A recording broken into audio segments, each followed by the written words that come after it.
আজকের এই কেকটা বানাতে একটা ভুল করে ফেললাম।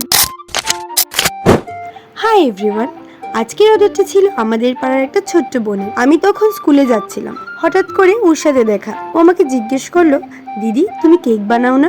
আমি বললাম হ্যাঁ বানাই। তারপর ও বলল একটা কেক লাগবে, এরকম ওরকম করে অনেক কিছু বললো। দেন লাস্টে বললো যে তোমার নাম্বারটা আমি কালেক্ট করেছিলাম তোমাকে মেসেজ করব বলে। দেন তোমাকে পেয়ে গেছি, তার জন্য এখানেই বলে দিচ্ছি। তো ও আমাকে বলল, দেন আমি ওকে আবার বললাম যে তুমি আমাকে হোয়াটসঅ্যাপে একটা মেসেজ করে রেখে দিও। তারপর সেই রাতে সে আমাকে হোয়াটসঅ্যাপে একটা মেসেজ করেছিল, মেসেজ করে অর্ডারটা কনফার্ম করেছিল।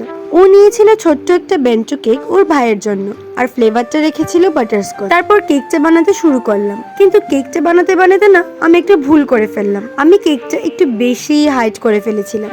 তারপর ওকে ফোন করে বললাম এই কেকটা তো অনেকটা হাইট হয়ে গেছে, বক্সে ঠিক মতো জায়গা হবে না। যেহেতু ওর বাড়ি থেকে আমার বাড়ির ডিস্টেন্সটা এত দূরে না, নর্মালি সে নিয়ে চলে গেল, আর সাথে একটা ক্যান্ডেলও নিল। আর তারপর কেকটা নিয়ে যে রিভিউটা দিয়েছে সেটা তো তোমরা দেখতেই পাচ্ছ। তোমরা বলো তো কেকটার ডিজাইনটা তোমাদের কিরকম লাগলো? কমেন্টে কিন্তু আমাকে একদম জানাতে ভুলবে না। আর তোমরাও যদি তোমাদের স্পেশাল দিনে কেকের অর্ডার করতে চাও তাহলে আমার কাছে অবশ্যই অর্ডার করতে পারো। দেখা হচ্ছে নেক্সট ভিডিওতে।